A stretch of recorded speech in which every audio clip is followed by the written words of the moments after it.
अंदर आने वाली।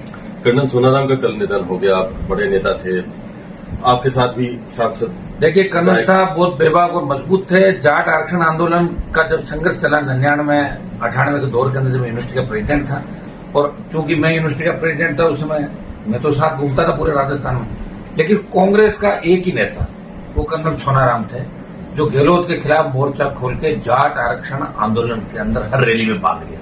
वो दमदार थे, मजबूत थे, एक दबंग आवाज थी किसानों की। देश के अंदर 4 बार सांसद, 1 बार विधायक, और हमेशा उन्होंने किसान की बात पार्लियामेंट के अंदर, विधानसभा मजबूती से कही, और सत्ता के खिलाफ भी भिड़ जाते थे। उनकी लड़ने भिड़ने की आदत थी। आज हमारे बीच वो नहीं रहे। व्यक्तिगत रूप से हमारे को क्षति हुई, किसानों को क्षति हुई, समाज को हुई, राजस्थान को हुई। बड़ा नेता हमने हमारे बीच में से खो दिया। उसकी अब उनकी जो जगह खाली हुई है उसकी पूर्ति नहीं हो सकती। कर्नल साहब के जाने से किसानों के अंदर भारी दुख है राजस्थान के अंदर, और आज बाड़मेर से लेके दिल्ली तक का किसान महसूस करा कि हमारा एक बड़ा नेता हमारे बीच से चला गया।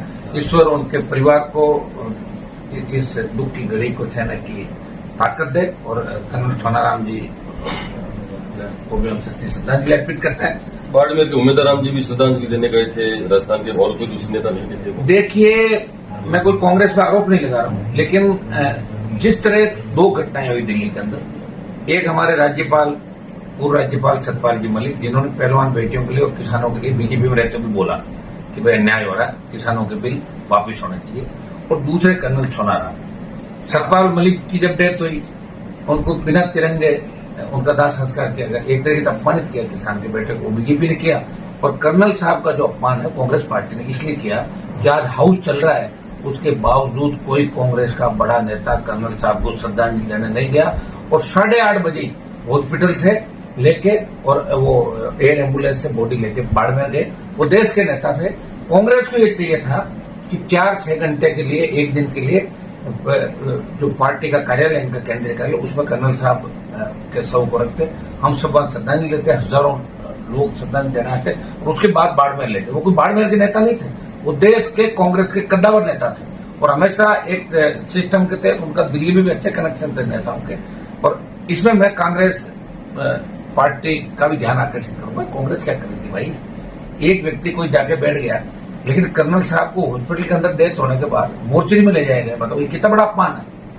हॉस्पिटल के अंदर जैसे सतपाल मलिक जी को रखा, तो कर्नल साहब को भी वहां रख के रात को, सुबह हम लोग जा सकते थे, और ये ड्यूटी कांग्रेस पार्टी की थी।